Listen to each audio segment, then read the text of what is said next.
Bonjour à toutes et tous, bienvenue pour ce webinaire consacré au pôle territoriaux de coopération économique. Merci d'avoir accepté l'invitation de la CRES et de ses partenaires pour ce projet.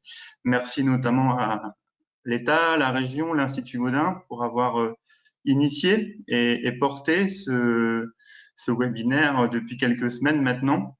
Alors, on a souhaité aller assez vite pour lancer cette initiative, pour pouvoir vous informer de façon extrêmement précise et rapide et de pouvoir informer l'ensemble des porteurs de projets qui, dans les semaines qui viennent, candidateront à l'AMI PTCE émergent.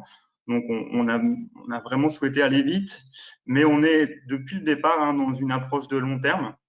On a déjà eu plusieurs échanges avec l'État, la région et l'Institut Gaudin depuis quelques semaines. Et on est vraiment dans une optique de vous accompagner dans la durée sur au moins 2-3 ans pour pouvoir permettre au projet d'émerger, de se consolider et puis de se pérenniser dans le temps. Donc, on est sur une première étape là vraiment aujourd'hui. Et on est très heureux de voir la diversité en fait des partenaires qui sont présents à travers ce webinaire. On a à la fois des PTCE existants qui ont une expertise très forte sur le sujet, des PTCE plutôt émergents, des réseaux qui accompagnent des projets depuis maintenant plusieurs années et qui ont développé une expertise. Je vois aussi qu'il y a des consultants DLA, des accompagnateurs, des financeurs. Donc, on voit qu'il y a vraiment pas mal de choses à faire ensemble autour de ces projets qui vont se mettre en place en région. Voilà, quelques éléments d'introduction. Vous souhaitez un très bon webinaire et à très bientôt autour de ces projets.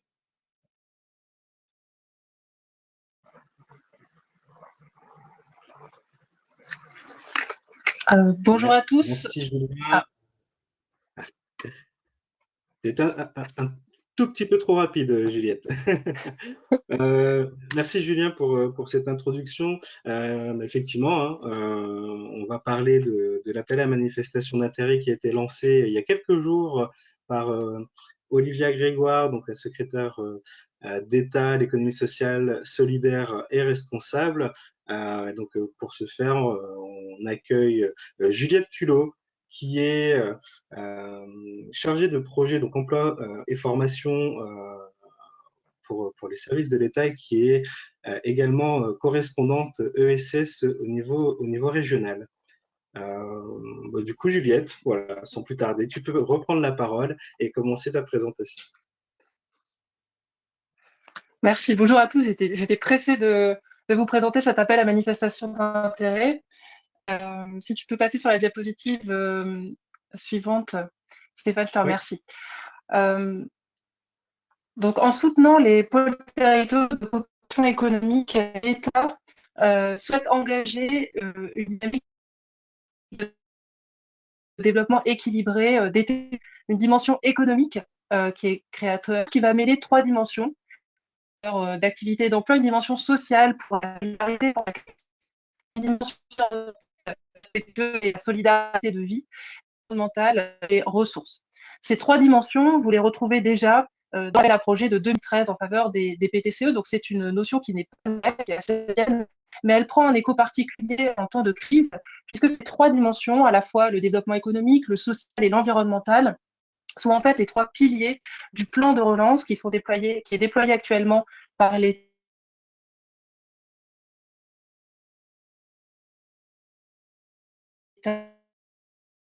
Ce qui explique que l'État... Oui, Juliette, on n'entend pas très bien. Est-ce que tu peux couper ta caméra et simplement... très fort de croissance aujourd'hui au territoire pour la France, l'opération économique considère comme des relais de 2030. La secrétaire d'État s'est donc engagée dans la relance de ces... Plus le son. Je continue. Donc, le soutien qui est accordé par la secrétaire d'État va se faire en 3 axes. Et je vais aujourd'hui vous présenter un de ces 3 axes, qui est la publication de l'appel à manifestation d'intérêt en faveur des PTCE émergents. Si tu prends la diapositive suivante, Stéphane, merci. Cet appel à manifestation d'intérêt, c'est un ami qui est permanent, puisque, et ça a été bien entendu par la secrétaire d'État, il est très important d'inscrire cette dynamique dans la durée. Donc on n'est pas seulement pour l'émergence des PTCE, mais on est aussi là pour les aider à se pérenniser dans le temps et pour gérer finalement cette après-émergence qui a été un manque identifié par le laboratoire, par le labo de l'ESS et qui a été bien compris au niveau national. Donc les objectifs de l'AMI, je vous les ai indiqués et ils sont et l'ordre est important. Le premier objectif est de repérer les dynamiques territoriales en cours. Il y a aujourd'hui beaucoup de dynamiques sur les territoires qui sont labellisés, qui ont signé des chartes reconnues au niveau national, au niveau régional, au niveau local, ou qui existent de manière plus informelle. Et aujourd'hui, la volonté du ministère de l'économie, c'est d'identifier ces dynamiques territoriales qui, à terme, pourront devenir des PTCE. Le deuxième objectif, c'est de soutenir ces dynamiques émergentes par la mise en place d'un bouquet de services. Et enfin, le troisième objectif est d'apporter un soutien financier pour l'animation des coopérations. Cette question du soutien financier, je vais l'aborder tout de suite pour, on va dire, évoquer cette question. Le budget de l'appel à manifestation d'intérêt, il est de 1,5 million d'euros, ce qui peut paraître moindre par rapport au précédent appel à projet, mais c'est parce qu'on a 1 million d'euros qui est réservé à côté à l'appui des PTCE existants. Et donc, cette aide forfaitaire va être attribuée aux lauréats. C'est une aide qui est de 100 000 euros sur 2 ans. Donc, 50 000 euros la première année, 50 000 euros la deuxième année et de manière optionnelle, 50 000 euros une troisième année lorsque le porteur va démontrer l'intérêt de ce soutien financier poursuivi donc sur une troisième année. Et donc, si vous faites rapidement le calcul, sur un budget de 1,5 million avec une aide forfaitaire de 100 000 euros, on va au total, au niveau national, avoir 15 lauréats de l'aide financière de 16 000 euros. Donc, 15 lauréats au niveau national, ça peut paraître, et je l'ai entendu, un peu déceptif finalement pour les porteurs de projets.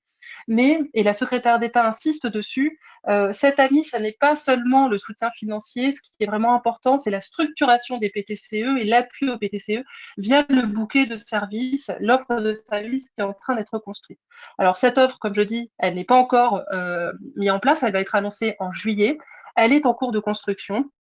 On a notamment le collectif des PTCE Compagnons qui va être très investi dans la construction de cette offre de service. Et ça, c'est vraiment intéressant. C'est-à-dire que ce sont vos pairs, finalement, ce sont des personnes qui sont passées par ces épreuves et qui ont réussi à développer le PTCE, à le pérenniser dans le temps.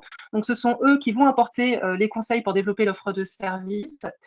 Et par ailleurs, on a donc des groupes de travail qui ont été lancés, qui vont être lancés à partir de la semaine prochaine au niveau national, donc pour réfléchir sur différentes thématiques, la recherche et développement territorial, la coopération avec les collectivités territoriales, l'ingénierie territoriale, la recherche de financement, la mobilisation des dynamiques également territoriales. Donc, je peux vous détailler le service finalement, mais vous avez des grandes thématiques. Je ne peux pas offrir des grandes thématiques qui préfigurent, qui pourraient préfigurer l'offre de service. En même temps, je trouve que c'est aussi une chance, finalement, que cette offre de service ne soit pas écrite aujourd'hui, puisque par ce webinaire, vous allez pouvoir finalement exprimer vos attentes, vos besoins vis-à-vis de cette offre de service qui va être arrêtée par l'État. Les structures éligibles pour l'appel à manifestation d'intérêt donc sont pour la structure porteuse des coopératives, associations ou des sociétés commerciales agréées ESUS. Il faut que la gouvernance soit une gouvernance démocratique au sens de l'ESS, c'est-à-dire avec la participation active des parties prenantes dans les objectifs et le plan d'action du PTCE. Enfin, on a une certaine marge de manœuvre sur la maturité, le degré de maturité du PTCE. On est aujourd'hui sur un AMI qui est réservé aux PTCE émergents. Et finalement, dans le cahier des charges, on n'a pas de définition très précise de ces PTCE émergents. Alors, il faut qu'il y ait quand même un début de coopération, mais il ne faut pas non plus que la coopération soit tellement installée qu'on ait l'impression d'être face à un PTCE qui soit déjà au à souhaiter finalement la diversité la diversité des PTCE et qui a donc au rang de la maturité du PTCE. En fait, j'ai envie de vous dire de ne pas finalement vous poser trop de questions et finalement de candidater à cette définition très, très précise. Sur la diapositive suivante, en fait, les caractéristiques de la manifestation d'intérêt qui est très différente de ce publié sur ce que le ministère de l'économie et des finances a l'habitude d'Internet. Et j'ai repris les thèses de la secrétaire d'État, soufflée par un de ses conseillers, et qui disait que cet ami était finalement un ami qui vous veut du bien. Parce qu'on n'est pas du tout dans une logique de compétition, on n'a pas de gagnant, de perdant, et finalement chacun va, j'exagère à peine, mais chacun va repartir avec un lot à la fin de la démarche. Alors pourquoi cet ami vous veut du bien? D'abord parce que c'est un ami qui est permanent, ce qui veut dire que si vous avez besoin de temps pour définir mieux votre projet, pour aller chercher des partenaires ou pour aller chercher des financeurs qui seraient intéressés, vous n'êtes pas obligé de déposer immédiatement votre projet. L'AMI va durer jusqu'en mai 2023, donc vous aurez le temps de déposer ensuite votre projet. Ensuite, cet ami vous veut du bien parce qu'il est basé sur le principe des démarches simplifiées, donc notamment la plateforme d'ailleurs démarches simplifiées. Pour l'accès, c'est très très facile, hein, très très intuitif. Simplement avec le qui va permettre d'aller chercher va permettre d'aller chercher toute l'information administrative dont vous avez le dit pour l'État a besoin, qui l'État a besoin. Alors cette plateforme, elle est en d'ici en tout cas la fin d'après-midi ou en tout cas le d'être encore en test et elle débute semaine prochaine. Donc, ça n'est pas immédiatement ne candidater immédiatement, voilà, au début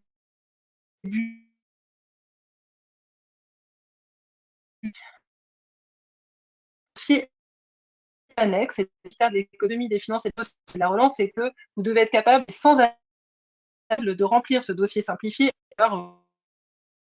auprès du ministère de l'économie, en plus de faire de revenus économiques. L'autre, il faudra vérification. Autre point, c'est que existe une première. Cet ami, c'est un ami qui est ami, ce qui peut paraître un peu contradictoire, mais ça a été ainsi parce que ça va permettre de lancer, de décider l'ami. Cette première vague, elle dure 6 mois et elle se décompose de voir dans les précédents appels. C'est vraiment dans le simplifier. Les deux démarches de simplification qui sont décomposées de cette manière, une phase d'abord qui va permettre d'identifier les dynamiques de développement qui pourront bénéficier du bouquet spécifique émergence dont je vous ai parlé juste avant.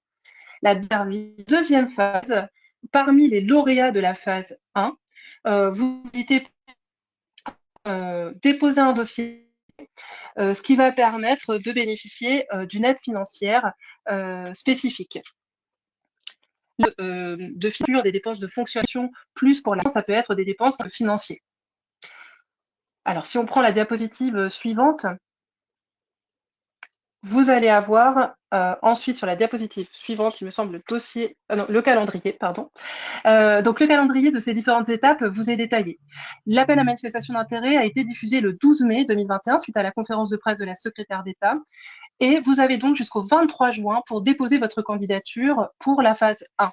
La semaine du 19 juillet vont être annoncés les lauréats de la phase 1, ainsi qu'en même temps la publication de l'offre de service dédiée au PTCE émergent, auquel pourront bénéficier les lauréats de la phase 1. La semaine suivante, donc on sera en plein cœur de l'été, mais finalement, je vous invite à rester très près de votre téléphone puisque le ministère de l'économie, des finances et de la relance va contacter une vingtaine de candidats, de lauréats de la phase 1 pour leur proposer de participer à la phase 2, donc de déposer un dossier un peu plus complet. Ces candidats auront jusqu'au 30 septembre pour déposer leur dossier et les lauréats, donc les 15 lauréats de la phase 2, seront annoncés lors du mois de l'ESS en novembre 2021, donc les 15 lauréats qui pourront bénéficier de l'aide financière.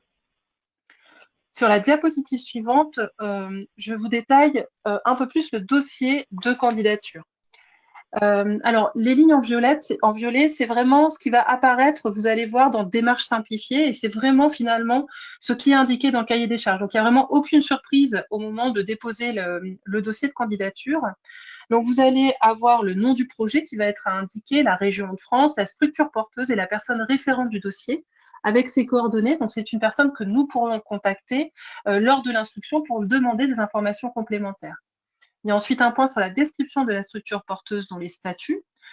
Un point ensuite un peu plus complet sur la description des objectifs et la vision stratégique du PTCE. Alors, ces objectifs, ils peuvent concerner le développement d'activités respectueuses des humains et de l'environnement. On retrouve ces 3 dimensions. Ça peut être créer des emplois durables et de qualité, une partie plus innovation, investir dans la recherche et le développement territorial dans une visée d'innovation sociale ou rechercher une utilité sociale. Ça peut être valoriser les ressources locales au niveau matériel, au niveau humain et financier, et impliquer les acteurs du territoire, entendus comme étant les citoyens, les acteurs et les institutions. Je vous ai mis des petits signaux attention, juste pour vous donner des points d'alerte que nous allons regarder au moment de l'instruction. Donc, il va falloir avoir une analyse de votre environnement au niveau social, économique, sectoriel et territorial, et finalement qu'il y ait une bonne cohérence entre ces enjeux territoriaux et le plan d'action, l'objectif du PTCE, que ce soit bien connecté finalement à votre réalité de terrain. Présenter la valeur ajoutée des actions du PTCE par rapport à l'existant, pourquoi finalement l'État va aller vous soutenir et croire en vous. Et cet aspect innovant du PTCE pourra être également très apprécié au moment de l'instruction, donc sur les actions de recherche-développement, formation-insertion, partenariat de recherche ou diffusion de l'innovation. Là-dessus, vous serez aidé, hein, on a des ressources en région et je pense notamment à l'Institut Gaudin, on a vraiment beaucoup de chance de l'avoir dans la région de France, donc vous pourrez être accompagné sur ces thématiques. Un autre point un peu plus long, 2 pages maximum, qui est demandé sur la description des acteurs impliqués ou susceptibles d'être impliqués dans la dynamique.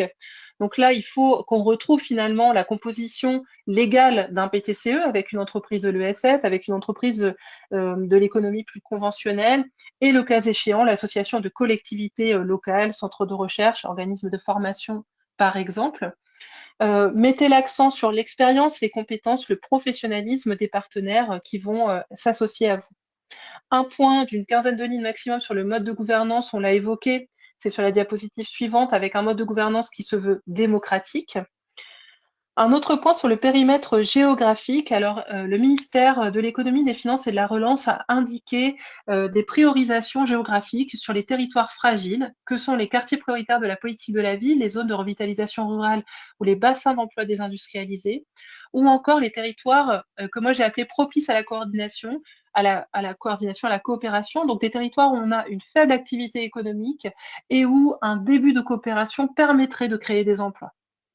Vous avez ensuite un autre point sur les financements prévisionnels. Là, on attend des grandes masses de recettes et de dépenses que vous pouvez formuler, c'est un peu différent par rapport au précédent appel à projet, sous la forme soit d'un budget annuel type, soit sous la forme d'un budget de 3 ans. Donc là, nous, on sera attentif aux sources de financement, notamment si vous pouvez obtenir des financements des collectivités territoriales, ce sera une solidité pour votre dossier, hein. On a au niveau régional, ça va vous être présenté le dispositif ACT, qui est un dispositif très intéressant. On a des départements qui sont engagés dans les PTCE au niveau des Hauts-de-France et on a des EPCI également qui sont là pour vous soutenir. L'État, via les sous-préfets, à sensibiliser les EPCI à l'intérêt de soutenir les PTCE. Donc, on espère que cet appel a été entendu. Et donc, au moment de l'instruction, on étudiera la pérennité du modèle économique à moyen terme. Ensuite, les 2 derniers paragraphes sont optionnels. Donc, j'insiste bien, vous verrez quand vous remplirez votre dossier, il n'y a pas la petite astérix, ça n'est pas obligatoire de remplir ces items-là. Donc, vous avez d'abord la description des actions déjà engagées ou envisagées, avec, si possible, l'intégration d'indicateurs de suivi et de résultats, l'indicateur de suivi et d'évaluation, et les mesures d'impact sur le territoire en matière d'utilité sociale, environnementale ou de création d'emplois. Là aussi, vous pourrez être aidé sur cette dimension qui peut paraître un peu complexe au premier abord. L'autre point optionnel, les autres points sur le plan d'action prévisionnel sur 3 ans, l'implication des différentes catégories de membres du PTCE, ou encore la coordination avec d'autres dispositifs et l'articulation avec des politiques publiques. Je vais terminer donc en évoquant sur la diapositive suivante la procédure d'instruction. Donc, vous l'avez compris, vous devez déposer en tant que porteur de projet votre dossier sur le site Démarche simplifiée. Le ministère de l'économie, des finances et de la relance va recevoir votre dossier, va étudier son éligibilité, donc très certainement qui va porter sur les statuts de la structure porteuse, sur le mode de gouvernance qui se veut démocratique et sur également les parties prenantes, donc qui vont, pour les catégories d'acteurs, appartenir à la définition légale de l'ESS qu'on a évoquée. En parallèle, le ministère de l'Économie et des Finances va transmettre au correspondant régional de l'ESS les dossiers pour qu'ils soient instruits et qu'un avis régional soit rendu en lien avec la CRES, avec les membres du collectif PTCE Compagnon, qui va vous être présenté ensuite, et par des experts régionaux compétents. Donc en région de France, on a voulu avoir vraiment un avis collégial et étendre cette expertise au conseil régional. Donc le conseil régional pourra donner un avis sur les dossiers déposés. Mais également à l'APES et à l'interréseau IAE. Donc, je remercie de participer et de mettre à profit leur expertise. Les lauréats seront finalement choisis sur la base de cet avis par le cabinet de la secrétaire d'État et chaque porteur de projet sera informé par mail de la décision. Ensuite, la semaine suivante, je l'évoquais, le ministère va contacter une vingtaine de lauréats parmi les lauréats de la phase 1 pour les inviter à candidater en phase 2 et cette liste sera rendue publique. Vous avez donc en toute dernière diapositive, je conclurai par ça, des liens qui peuvent vous être utiles sur le site du ministère de l'Économie, des Finances, de la Relance.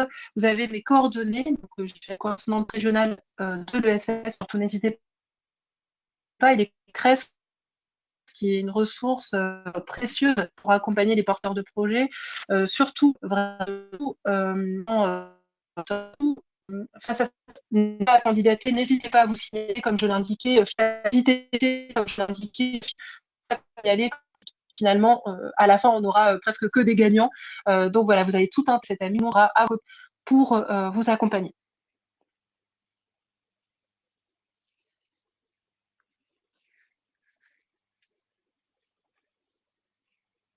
Merci Juliette pour ton intervention. On a eu quelques petits moments de coupure. J'espère que malgré tout, vous avez pu entendre l'essentiel de ce que Juliette nous a présenté.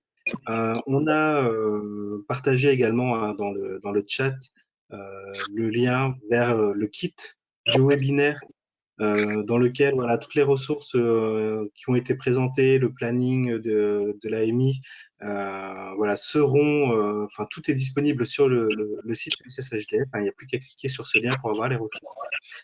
On va passer aux questions. Hein. J'ai vu dans le chat une question qui était posée par rapport à un EPCI.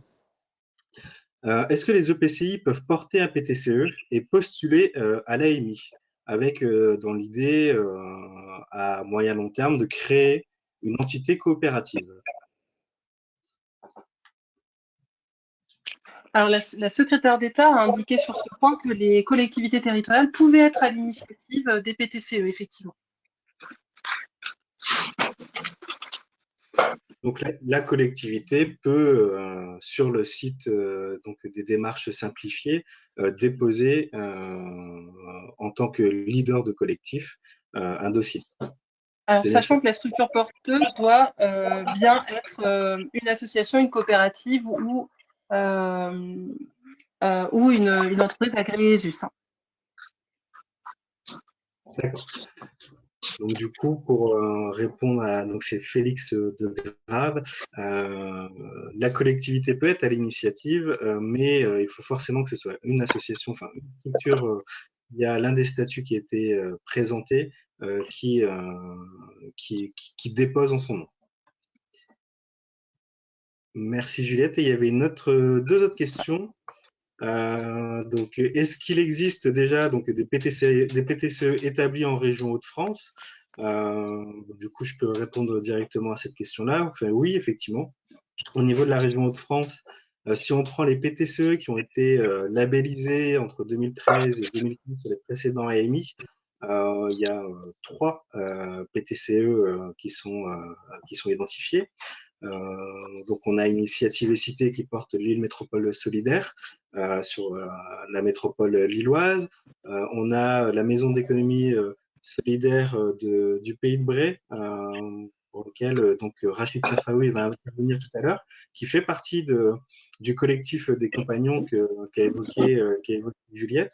Et on a également d'autres PTCE qui sont développés depuis 2015, qui n'ont pas eu cette labellisation parce qu'il n'y avait pas d'appel à manifestation d'intérêt, mais qui ont signé pour certains la charte nationale des PTCE et font partie de l'animation nationale qui existe autour du labo de l'ESS. Et du coup, une dernière question, là ce sera plutôt pour toi Juliette. Est-il possible de répondre à l'AMI PTCE et à l'AMI Fabrique de territoire?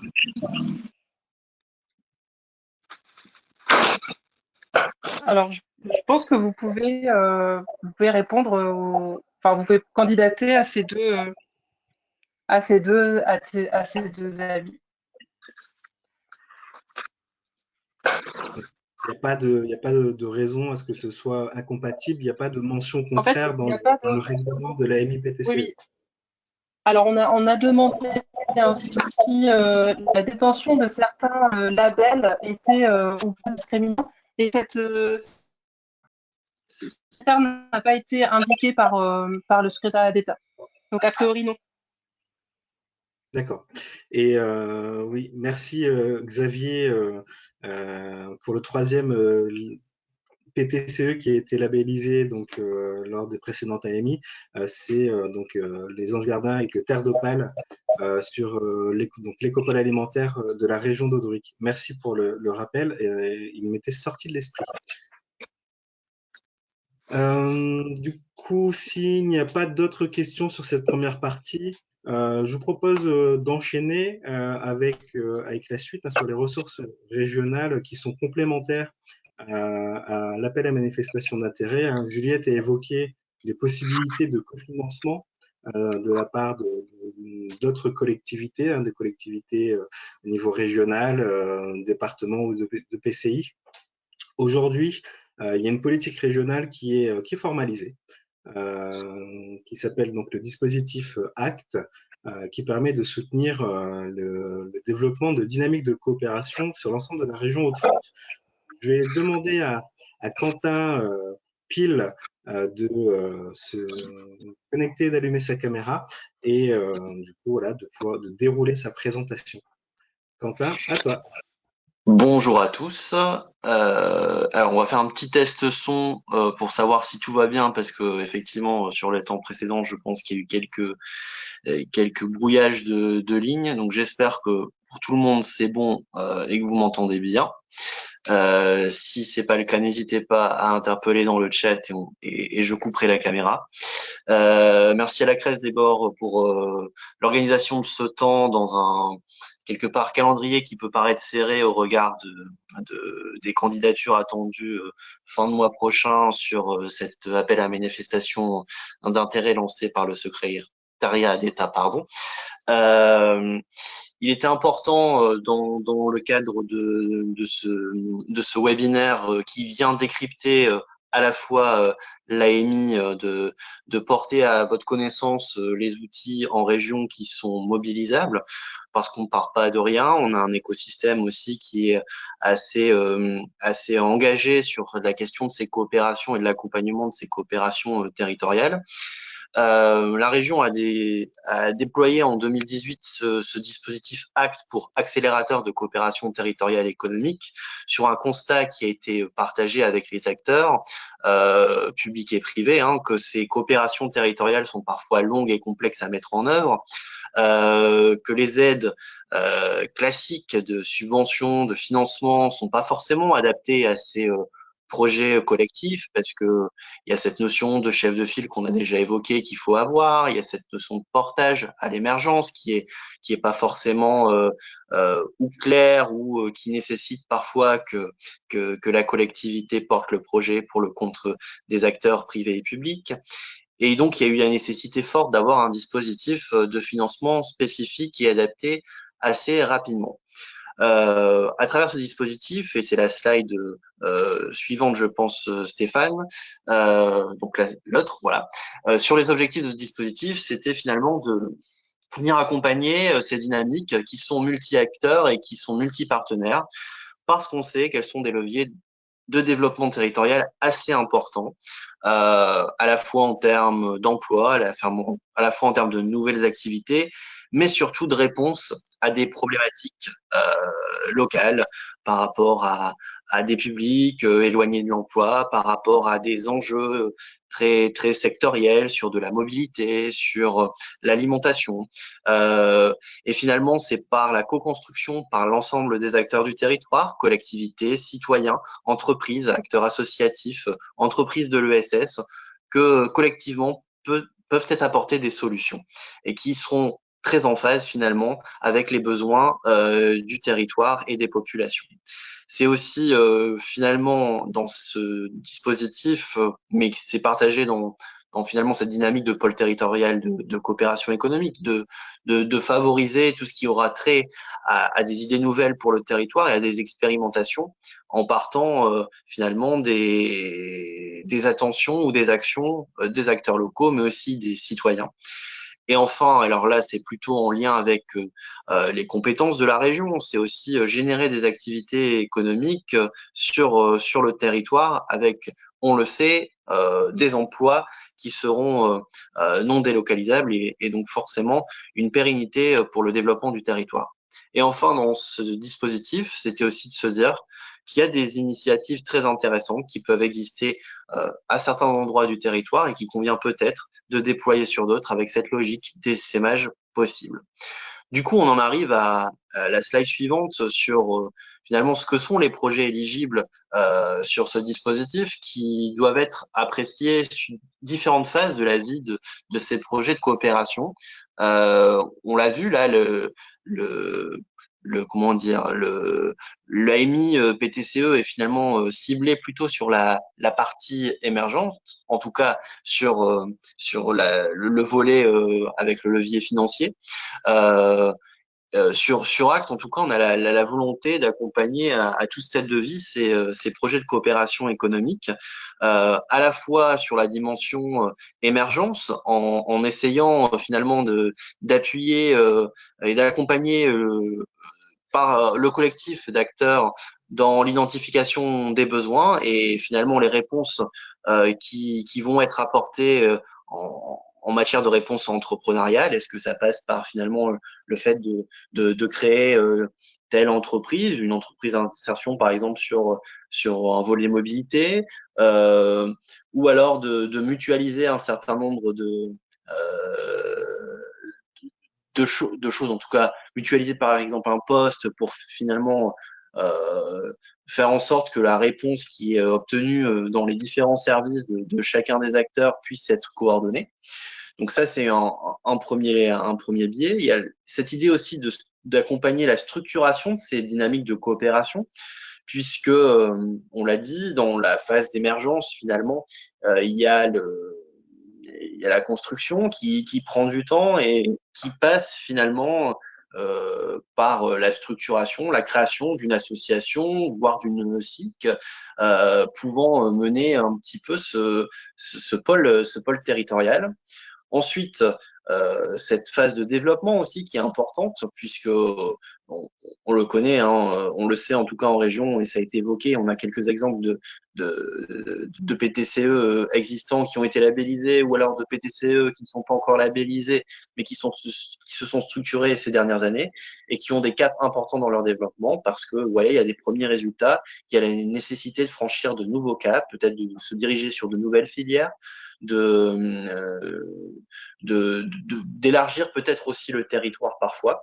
Et enfin, je le disais, ce volet d'essaimage qui est un volet aussi important, mais je pense qu'on aura l'occasion aussi avec cette idée qui est dans les germes et dans l'ADN en tout cas de cette AMI de compagnonnage aussi qui est pas inintéressante.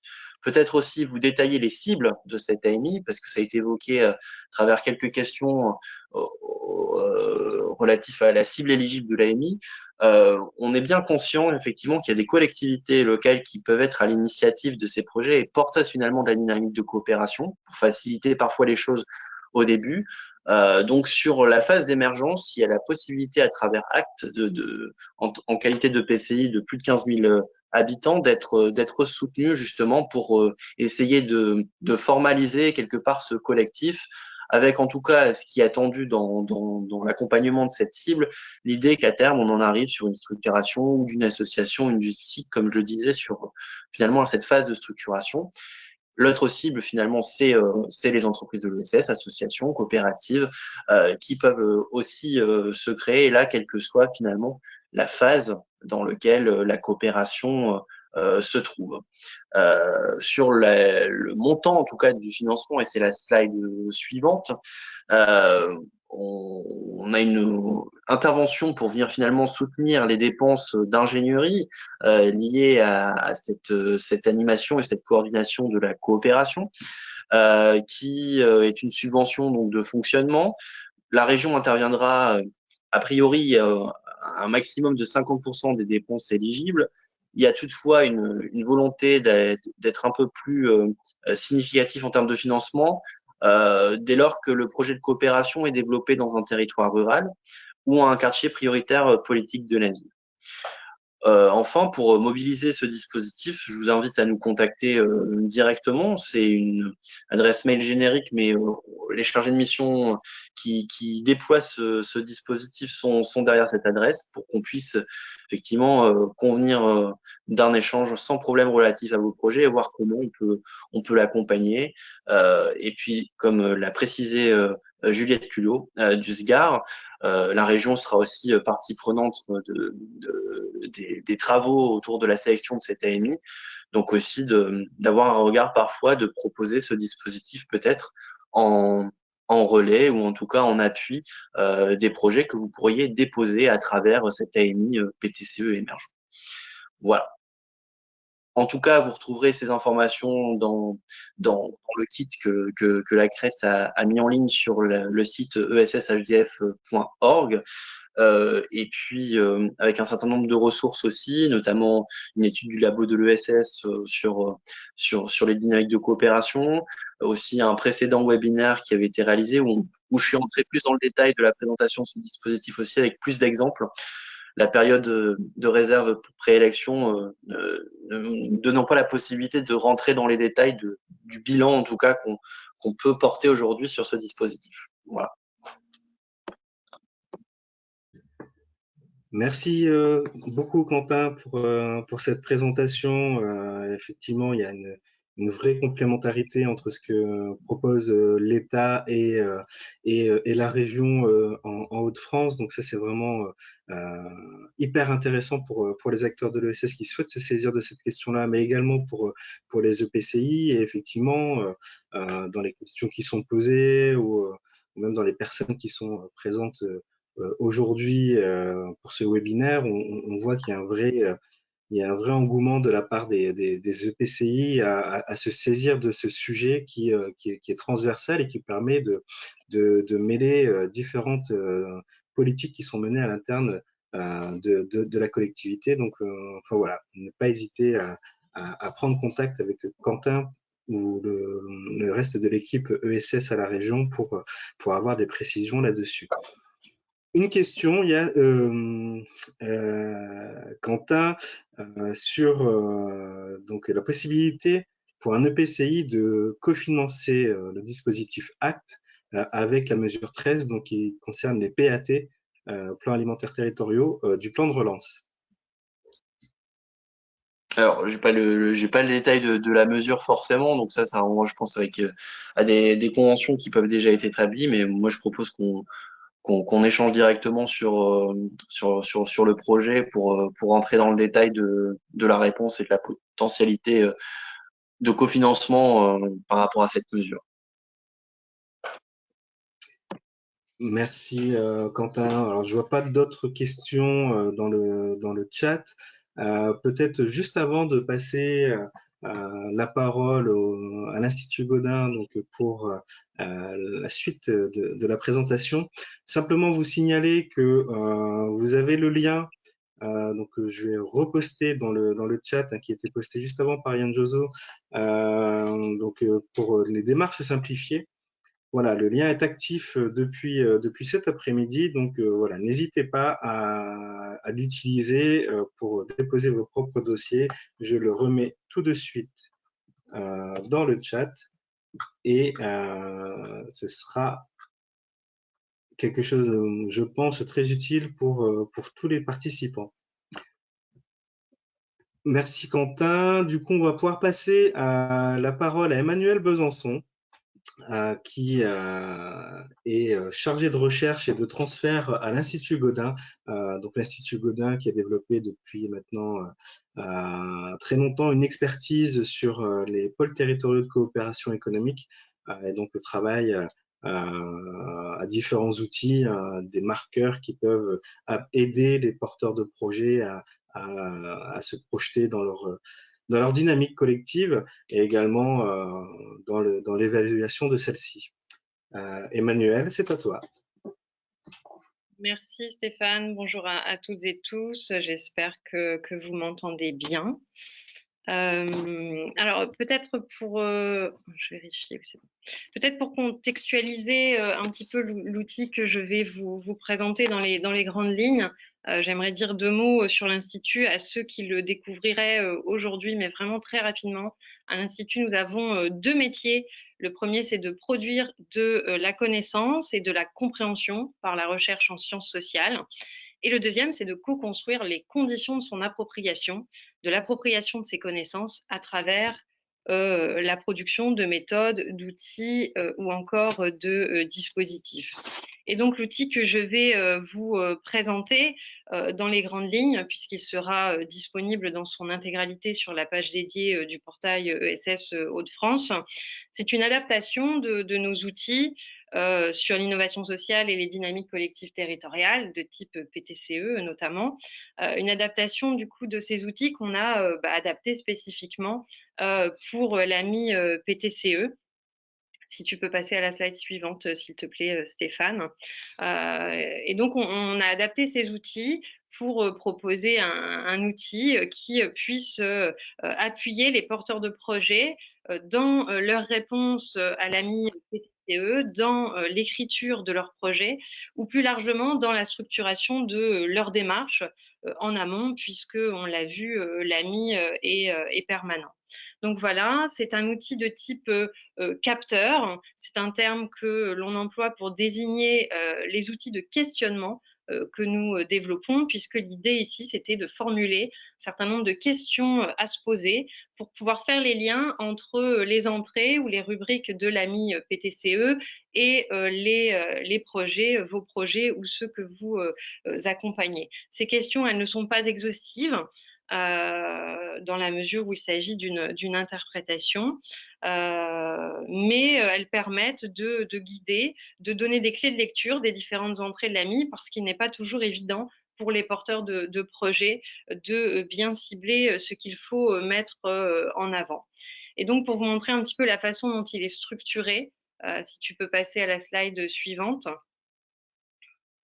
On a repris les différentes entrées de l'AMI PTCE et puis en face, on a formulé pour chacune d'entre elles des questions clés à se poser. J'insiste sur le fait qu'elles ne sont pas exhaustives. Et puis, on a formulé des exemples ou des précisions à apporter pour aller plus loin.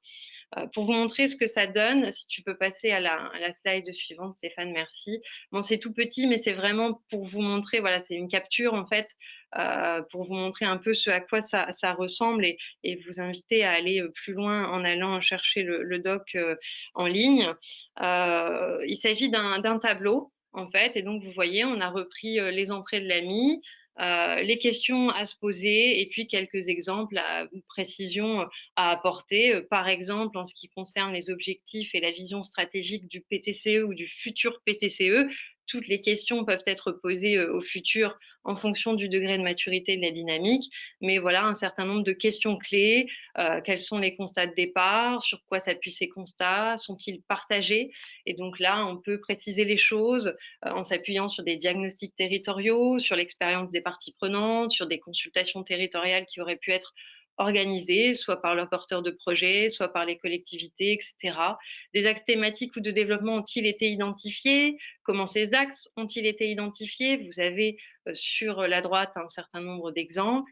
La dynamique apporte-t-elle des réponses nouvelles aux besoins du territoire et aux aspirations de ses habitants? Donc ici, c'est ici qu'on va faire le lien entre les constats qui sont formulés, les axes qui ont été déterminés et puis les actions mises en œuvre et les projets qui en découlent.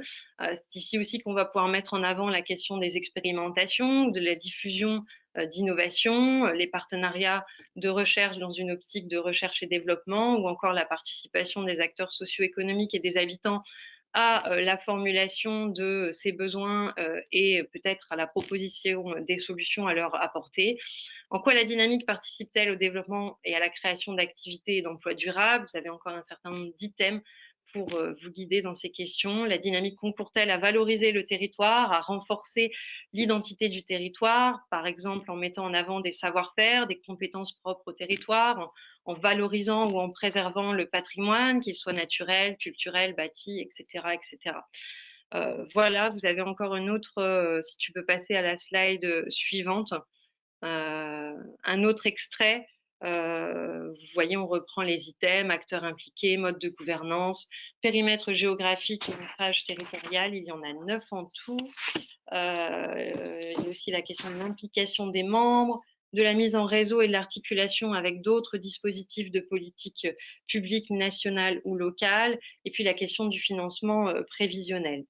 Donc voilà, l'idée, c'était de vous montrer un petit peu à quoi ça ressemble et puis en quoi ça peut vous être utile. L'outil sera donc, je le disais, disponible en accès libre. Nous, on est aussi à votre disponibilité si vous souhaitez bénéficier d'un appui à la structuration ou éventuellement le moment venu à l'évaluation. Alors pour en dire un mot rapidement avant de rendre la parole, parce que c'est quand même un sujet important aussi. Nous, on a plutôt tendance à penser l'évaluation à la fois avant, pendant et après. Hein. Elle est souvent pensée plutôt à terme, alors qu'en fait, elle se joue dès l'amont, puisque les projets seront d'ores et déjà quelque part évalués à l'aune de leur candidature, de ce qu'ils sont et de ce qu'ils projettent. Et puis ensuite, pendant, eh bien, comment ils réalisent leurs actions par rapport à la façon dont ils se sont projetés. Donc cet outil-là, c'est aussi, il a aussi une dimension évaluative. Et puis on a créé des outils d'évaluation sous forme de marqueurs cette fois. Alors ce sont des systèmes d'indicateurs qualitatifs avec des échelles de graduation qui permettent par rapport justement soit à ces différents items que vous voyez apparaître ici, soit à partir d'un certain nombre d'objectifs, et bien d'apprécier la progression chemin faisant de la démarche globale et des projets compte tenu de ces objectifs et de ces projections. Donc on a développé ce type d'outils sur 3 dynamiques PTCE en France, et donc ce que l'on envisage de faire d'ici la rentrée, c'est de créer une sorte de banque de marqueurs, d'indicateurs dans laquelle les dynamiques pourraient puiser si elles le souhaitent pour nourrir ou alimenter leur démarche d'évaluation. Voilà, c'est quelque chose qu'on pourra éventuellement présenter lors d'un prochain webinaire. Voilà, j'ai terminé. Merci, merci beaucoup.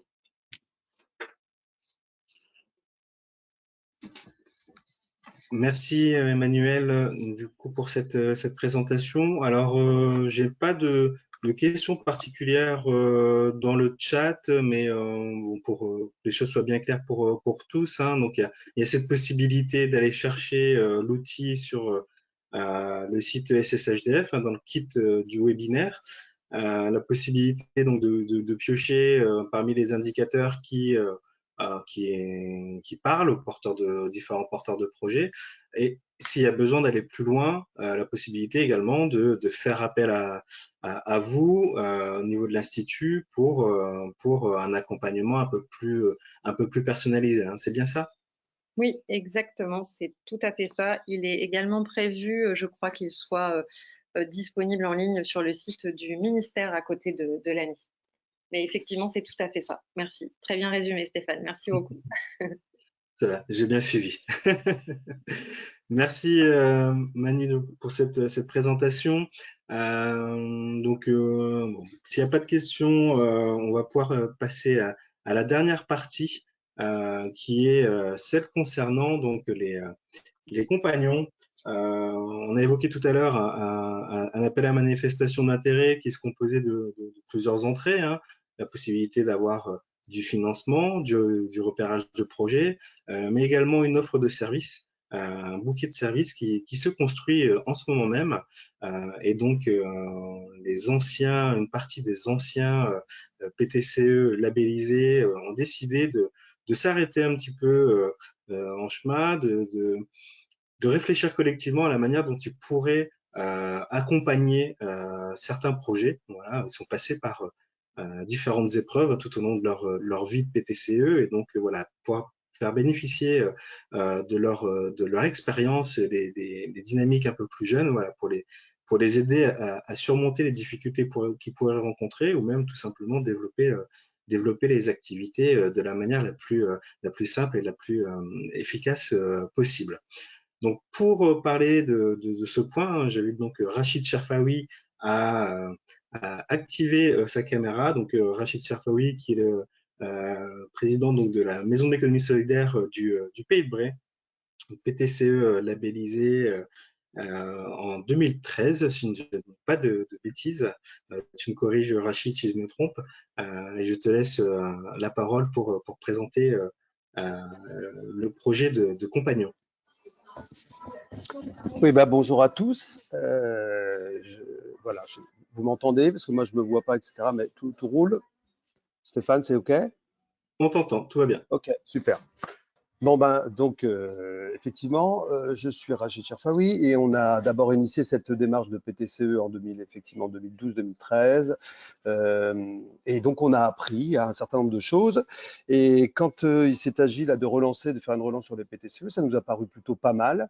On s'est appelé entre nous, là, les vieux PTCE. Vous voyez, on n'a pas utilisé ce terme-là, PTCE vieux, on a préféré compagnon. C'était quand même un petit peu plus engageant, je dirais. Et on a dit, comment on peut donner un coup de main? Et donc, assez vite, on a commencé à dialoguer avec le ministère en disant, écoutez, nous, on reste ce que l'on est, mais on peut vous accompagner, vous, ministère, peut-être à bien préfigurer ce qu'il faut faire pour la suite et pour que ça dure aussi, puisque c'est quand même le constat d'échec, c'est que ça n'avait pas duré à partir de 2013-2014, puis après, tout ça a été complètement sorti des radars de tout le monde. Donc, on s'est proposé de créer un collectif, comme ça, 8 au départ, on va être une vingtaine de PTCE pour compagnonner avec l'État, effectivement, sur la construction, sur du court terme. Là, tout de suite, tu l'as dit, là, les 5 sprints thématiques dans lesquelles on va probablement être pilote de ces 5 sprints. Alors, il y en a un, effectivement, sur la dimension animation territoriale, mobilisation du territoire. Deuxième sur la question d'un bureau d'études et la question de l'ingénierie dans un PTCE. Troisième sur la dimension expérimentation, innovation, recherche et développement. Quatrième sur la dimension financement de toute nature. Et cinquième, dans ce lien aussi, effectivement, aux collectivités publiques, parce que j'insiste là-dessus, ça n'est pas un dispositif de type public là, dont on parle, mais bien une démarche citoyenne dans un dialogue fructueux avec les collectivités publiques. Donc ça va être le premier truc que vont faire les compagnons par rapport à ce compagnonnage avec le ministère, pour aller vite, pour apporter vite des solutions. Puis après, on va travailler sur quelque chose d'un peu plus long qui va être de dire comment on pourrait peut-être réarticuler d'autres politiques nationales pour peut-être commencer à donner un peu d'épaisseur à tout ça, peut-être d'autres acteurs au niveau national qui peuvent être intéressés pour venir se rapprocher, pour peut-être après faire des propositions de nouveaux outils qui pourraient être au niveau national ou après dans la relation après avec les régions, les départements et les EPCI, qui pourraient petit à petit équiper tous les besoins, parce que les besoins sont grands quand on porte un PTCE, ils sont de nature immobilière, foncière, etc. Et des fois, des coûts tout à fait significatifs. Donc, c'est un compagnonnage avec l'État. Compagnonnage avec le consortium là qu'on peut voir là aujourd'hui, oui, c'est quand même intéressant, c'est la CRES avec la région, avec l'Institut Godin, avec là vous les voyez pas, mais certains départements sont partie prenante, etc. Donc compagnons avec ces espaces-là. Pour peut-être justement voir comment ils peuvent s'articuler davantage, comment ils peuvent être complémentaires les uns des autres, certains payant par exemple la dimension animation territoriale, d'autres venant sur la question de l'ingénierie du bureau d'études, ou des troisièmes par exemple sur la question de la structuration des fonds propres. Bon voilà, donc compagnons de ce nouveau consortium d'acteurs qui se disent intéressés par ces choses-là. Et troisièmement, compagnons de ceux qui vont faire des propositions et avancer là-dessus.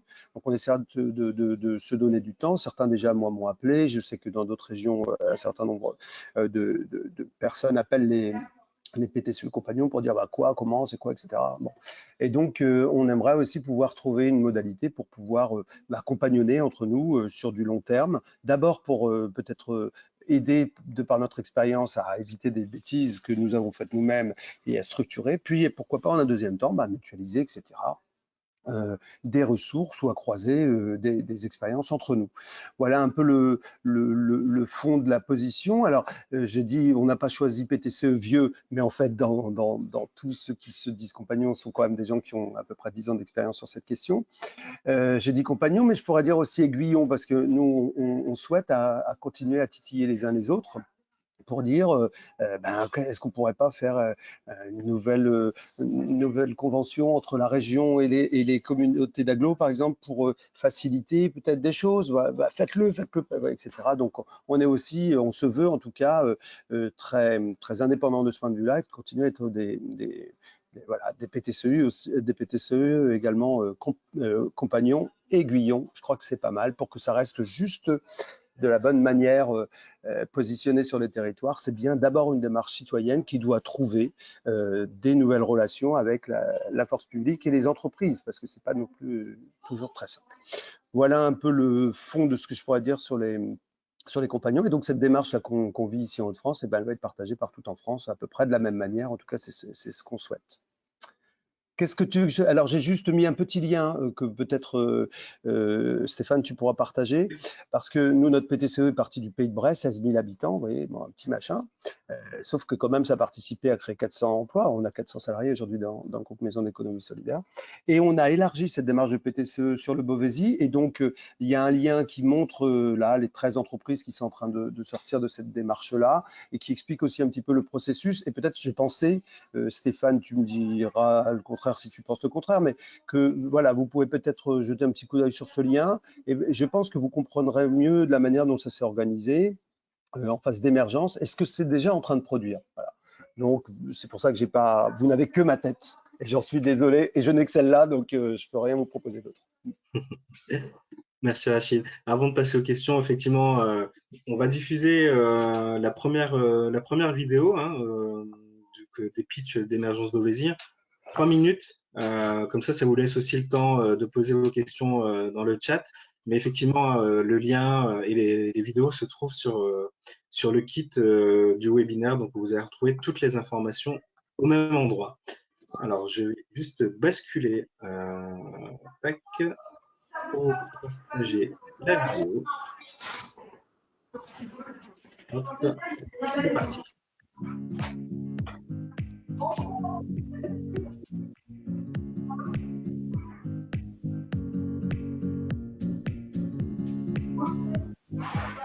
Bonjour, je m'appelle Rachid Chafaoui, je suis entrepreneur sur le Beauvaisis et je suis président d'un centre de recherche aussi sur les questions économiques. Donc en fait, Émergence Beauvaisis, pour nous, c'était d'abord une intuition, penser qu'effectivement, si on arrive à coopérer entre nous sur le Beauvaisis, on arrivera à apporter des nouvelles solutions sur des questions de circuit court, sur des questions de mobilité, sur des questions de déchets, etc. C'est d'abord une intuition. Ensuite, on va interroger un certain nombre d'acteurs qui disaient effectivement partager cette intuition. On fait une conférence de presse au mois de juillet, on invite tout le monde en disant on va mettre en test cette intuition. Ensuite, pendant 6 mois, on va voir des acteurs du territoire en disant toi, qu'est-ce que tu en penses, cette question des circuits courts alimentaires, qu'est-ce que tu en penses, cette histoire de déchets, est-ce que tu penses qu'il y a des sujets sur lesquels on pourrait travailler ensemble? On se revoit ensuite au mois de janvier, donc là on est en 2019 à peu près, au mois de janvier où on cristallise un peu autour de projets. Tiens, on pourrait faire un garage solidaire, tiens, on pourrait faire un écopôle alimentaire, tiens, on pourrait faire quelque chose autour du recyclage de telle et telle chose, par exemple recyclage des aides techniques médicales. Et voilà, et on met des groupes autour de ça, et là c'est en train de sortir effectivement avec des chefs de file que vous avez vu je pense dans ce qui est passé avant, avec des chefs de file qui eux-mêmes maintenant animent des collectifs et apportent des nouvelles solutions au Beauvaisis sur un nouveau type de développement économique qui part des citoyens, qui est accompagné par les collectivités publiques et qui est compatible avec ce qu'on appelle la transition écologique et solidaire. Dans 5 ans, il y aura 25 projets qui continueront à se développer. Il y aura 40 personnes qui seront chefs de file, de collectifs qui feront tous 10-12, et donc ça concernera allez, 500 personnes dans le Beauvaisis qui apprendront à coopérer, à expérimenter, à prendre des risques ensemble pour apporter des solutions à leurs problèmes. Je pense qu'on a un intérêt qui est très clair, je pense encore plus visible aujourd'hui avec le Covid, c'est que j'ai un intérêt particulier, si quelque chose me tient à cœur, d'aller vers le collectif pour faire en sorte que la chose qui m'apporte advienne. Certes, ce ne sera pas 100% ce que j'avais pensé faire seul, je serai obligé de faire du consensus avec les autres, mais c'est la meilleure manière, et peut-être même aujourd'hui la seule, de pouvoir expérimenter, prendre des risques pour que ce que je souhaite advienne. J'ai un intérêt particulier d'aller vers le collectif. Bougez-vous, qu'est-ce que vous voulez que je vous dise? Allons-y. De toute façon, qu'est-ce qu'on a? On n'a rien à perdre, donc allons-y. Tentons, et c'est de toute façon très enthousiasmant et ça nous donne une force et une prise sur la vie dont on a tous besoin aujourd'hui, ce fameux empowerment, le fait d'éprouver que nous, hommes, femmes, on est capable de reprendre le cours de notre vie, d'avoir une prise sur le réel. Coopérer pour développer.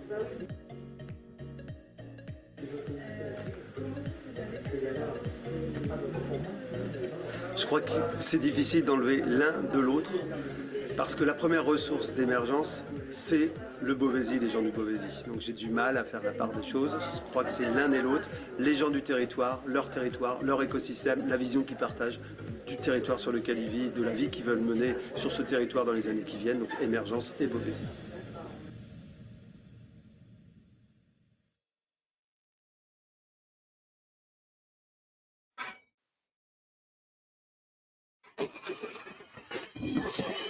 Bon, ça fait flipper cette mise en abîme. Enfin, voilà. Après, vous avez plein d'exemples derrière tout ça.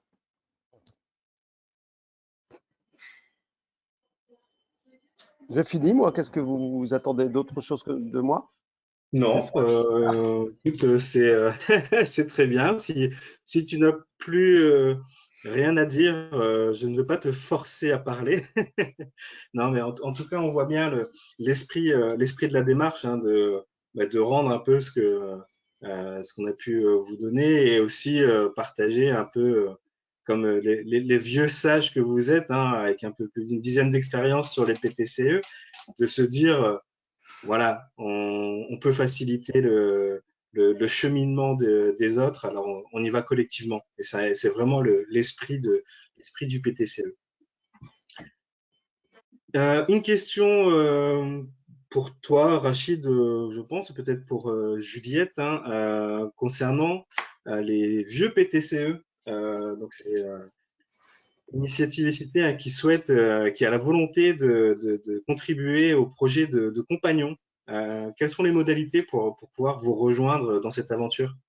Ah bah, il n'y a pas vraiment de modalité, il faut simplement qu'on discute et qu'on voit la singularité, par exemple, d'Initiative et Cité, de ce qu'elle peut apporter au collectif. Voilà.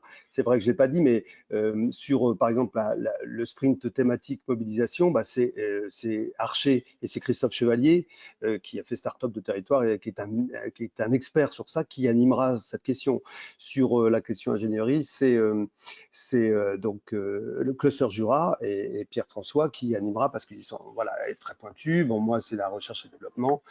Sur le financier, c'est Florange. Hein, voilà. Donc, on a essayé de se définir tous des singularités et des forces pour après les mettre dans l'offre de service. Donc, il faut qu'on discute et qu'on voit effectivement la singularité d'Initiative et Cité en tant que compagnon, quoi, à la fois sur le plan d'une thématique sur laquelle elle serait plus pointue. Bon, peut-être il y a quelque chose autour de l'immobilier et du foncier partagé qui est peut-être à regarder. Et puis après, sur ce sur quoi aussi ils sont prêts à s'engager pour la suite de ce plus long terme. On pensait, pourquoi pas, créer des fondations territoriales, des foncières collectives. Vous savez qu'on a déjà fait un master ici en Hauts-de-France pour avoir des jeunes gens qui sont aujourd'hui embauchables, entre guillemets, en contrat de qualif ou en contrat d'apprentissage, je ne sais plus, qui sont potentiellement ces nouveaux développeurs, donc pourquoi pas un nouveau groupement d'employeurs. Enfin voilà, après on va essayer de se définir tous. Bah, moi en tant que vieux PTCE, non, on oublie ce terme-là. En tant que PTCE compagnon, j'ai peut-être un point d'expertise que je peux mettre au service de l'État, du collectif régional et de nos pairs, de gens qui se lancent dans cette truc-là, et donc essayer de le faire sortir. Donc oui, on va se mettre en relation avec eux. Je ne sais pas qui parle de ça, mais on se connaît bien et OK. On va. Par contre, Dominique Hayes, par exemple, est déjà mobilisé, puisque vous savez qu'il a une très grosse, donc des Anges Gardins, il a une très grosse expertise sur la question des écopôles alimentaires. Et on voit que dans beaucoup de PTCE, d'abord, on pose la question, on va dire, ah tiens, je ferais bien un restaurant, je ferais bien un traiteur particulier. Puis petit à petit, autour du traiteur, il y a la question de la légumerie, autour de la légumerie, il y a la question de la conserverie, autour de la conserverie, il y a des plateaux repas, etc., s'élargissant. Et là, on a un expert, par exemple, sur cette question-là. Voilà. Ok, très bien. Merci pour la précision. Donc, quelque part, une simple prise de contact pour définir une singularité et le service qui pourrait être proposé comment dire, aux jeunes pousses. On va les appeler comme ça. Du coup, on a une autre question. Voilà, un positionnement aussi sur le fait que l'AMI national est très comment dire, faible en termes de nombre de projets qui vont être soutenus dans la première phase.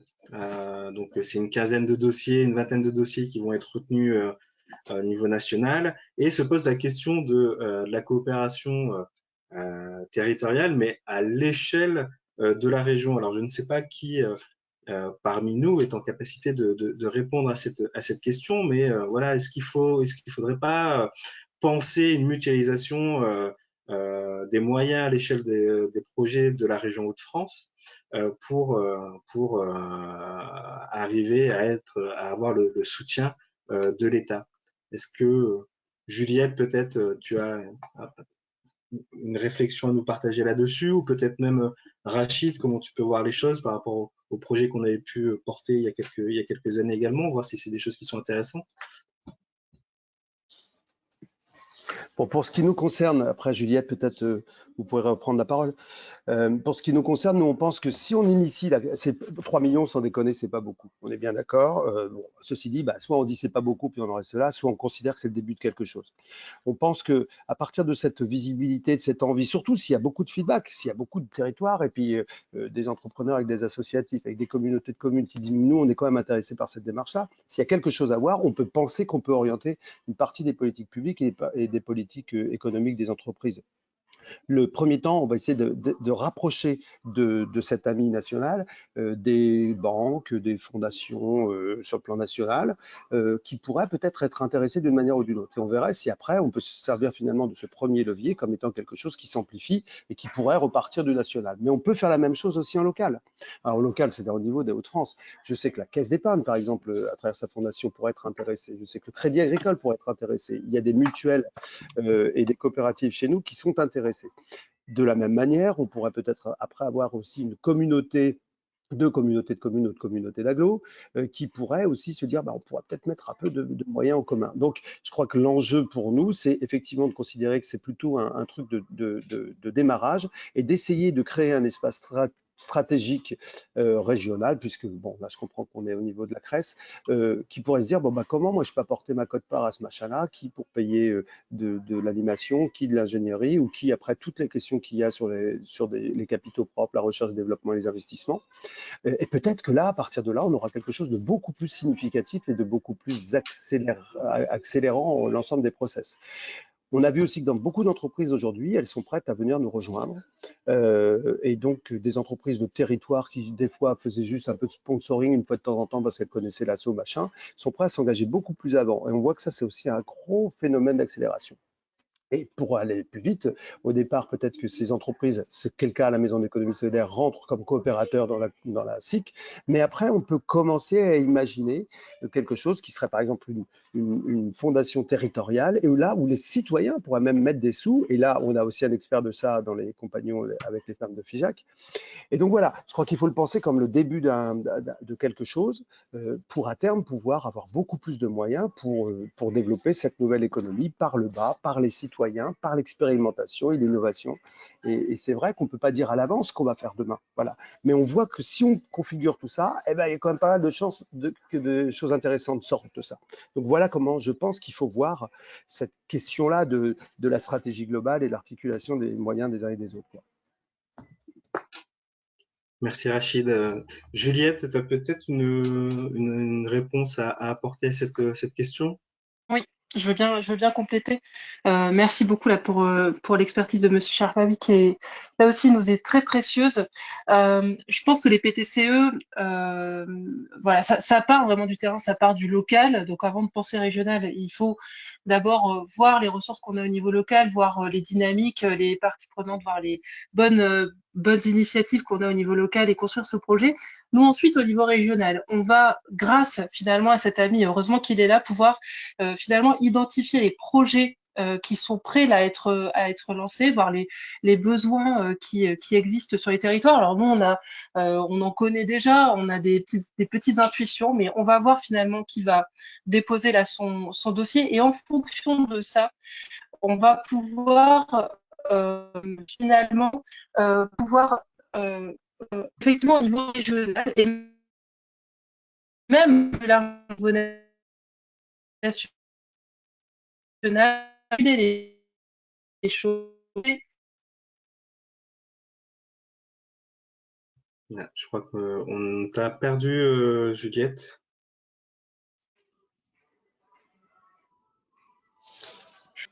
Bon. Oui, on a perdu Juliette, mais Stéphane, Juliette peut j'ai peut-être oublié de essayer de dire un truc. Au niveau national, hein, pour les champs qui d'autres idées au niveau des Non, Juliette, on via la t'entend pas. NCT. Attendez, je refais une tentative. Ouais, c'est très Est-ce haché. que vous Peut-être m'entendez? te déconnecter, te reconnecter pour voir si ça fonctionne un peu mieux. Mais enfin, du coup, en Stéphane, attendant, peut-être Stéphane. Rachid, tu Oui, voulais j'ai une chose à dire que je n'ai pas dite parce que finalement, je ne sais pas s'il y a des gens, des représentants des départements. Dans les Hauts-de-France, on est pratiquement les seuls à avoir 3 départements qui réfléchissent aussi à leur place dans ces systèmes-là, alors qu'ils ne sont pas en charge du développement économique. L'Oise, la Somme et le 62, le Pas-de-Calais. L'Oise a mis en place aussi quelque chose de particulier qui est sur l'accompagnement des territoires solidaires. Il faut regarder ça, mais c'est une première, ça a été une première de dire, pour construire les solidarités de demain, on a peut-être besoin de ces expériences citoyennes. Donc du coup, il y a quelque chose qui existe dans l'Oise qui peut accompagner aussi les démarches de l'Oise. Sur le 80, il y a aussi une enveloppe qui a été définie et qui devrait être mobilisée aussi pour articuler et pour accompagner ça, pour créer ces nouvelles solidarités. Et dans le 62, il s'est passé quelque chose tout à fait récent, de tout à fait exemplaire et dont tous les départements pourraient se servir après, c'est qu'ils ont pris la décision que le département 62 pouvait rentrer dans les capitaux, pouvait devenir coopérateur de sociétés coopératives d'intérêt collectif. Parce qu'ils se disent finalement, qui mieux que eux savent ce qui est utile dans leur territoire. C'est une grande première dont on va faire la promotion. Mais vous voyez que même les départements peuvent être des alliés puissants avec des modalités qui sont les leurs, alors même qu'ils n'ont pas en charge le développement économique. Donc je voulais le dire parce que ça, de ce point de vue-là, en Hauts-de-France, on peut être fier de ça.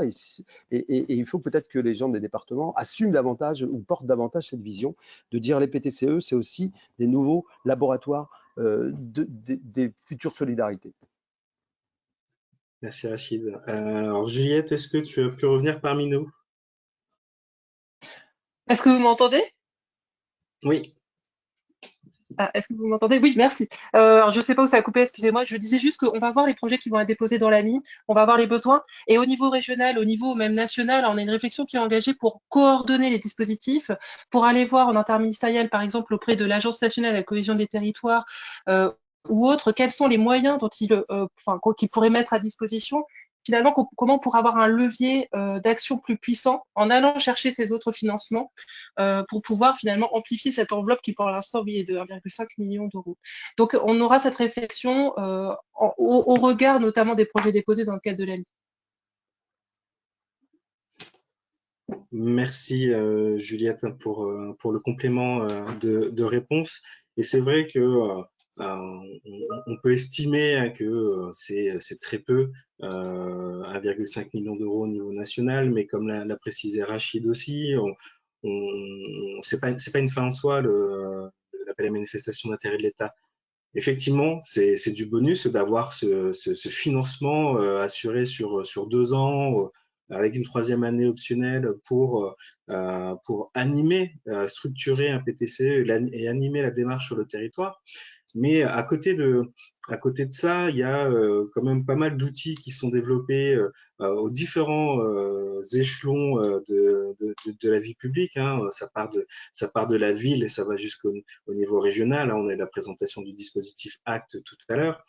Voilà, il y a des possibilités activées. On a de plus en plus de financeurs privés qui s'intéressent à ces questions de coopération et qui souhaitent entrer en contact avec des acteurs et prendre part aussi à ces différentes dynamiques. Le côté appel à manifestation d'intérêt de l'État, il est intéressant parce qu'il peut être l'étincelle qui fait démarrer le moteur de la coopération. Maintenant,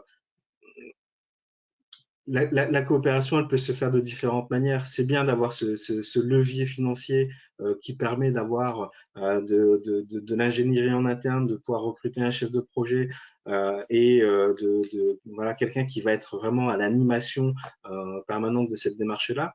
Mais s'il n'y a pas ces moyens, on est en capacité de créer autrement.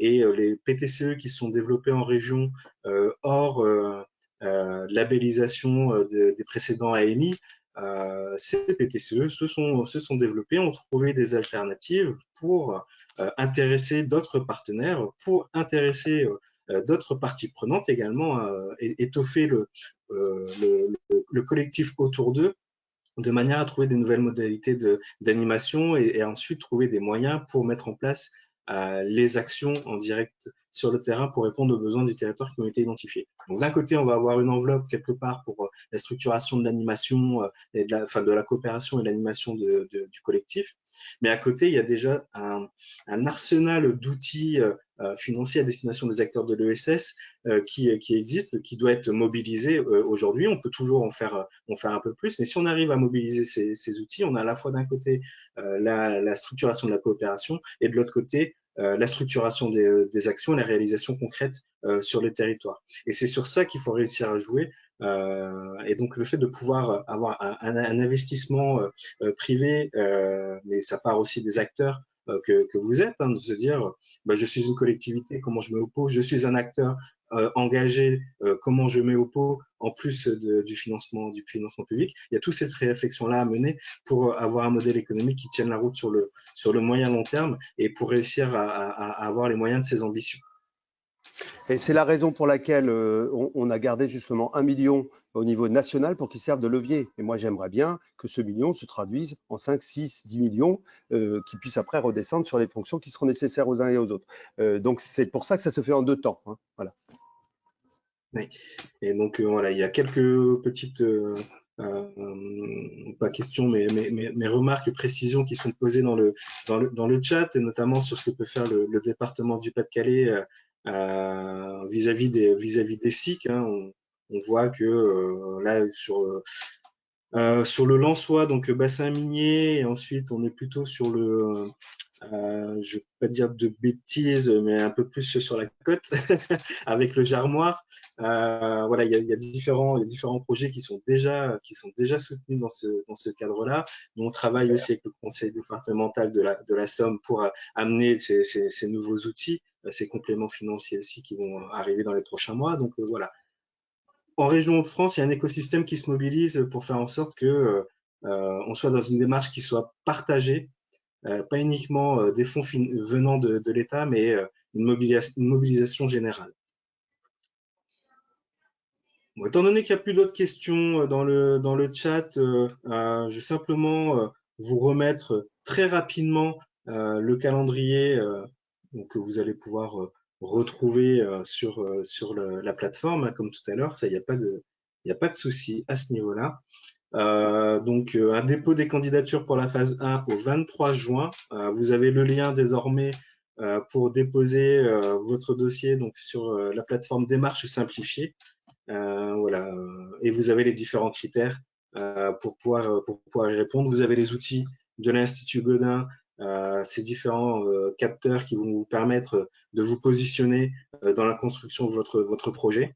Et ça va aller très vite, puisqu'à partir donc, du 30 septembre 2021, il va y avoir le dépôt des candidatures pour la phase 2. Donc, quelque part, si aujourd'hui vous ne sentez pas prêt à déposer, que vous pensez que le projet n'est pas forcément mûr pour attirer l'œil des partenaires, prenez le temps. Prenez le temps, la démarche de PTCE, c'est une démarche de long terme. On ne décide pas de faire un PTCE comme ça en 2 semaines. Par contre, il y a le temps de la réflexion, de la mobilisation des partenaires, de commencer à imaginer comment on peut travailler ensemble. Et l'intérêt de cet appel à manifestation d'intérêt qui est permanent, c'est qu'il va y avoir plusieurs possibilités pour vous de vous positionner et d'être lauréat en fin 2021, lauréat en 2022. Mais voilà, il n'y a aucune urgence quelque part à déposer. Si vous êtes prêt, si vous estimez que vous pouvez le faire, allez-y. Ça permettra de faire un repérage des projets, mais prenez le temps de bien construire vos démarches. Et pour terminer, donc voilà, on l'a déjà dit, je le répète depuis tout à l'heure, mais le kit ce webinaire est disponible sur la page dédiée sur le portail ESS-HDF. Vous y allez, on a déjà commencé à actualiser la page avec les éléments qui ont été apportés lors du webinaire. Donc voilà, c'est une page qui va être mise à jour régulièrement. On va essayer d'y apporter du contenu qui va pouvoir vous aiguiller dans votre démarche.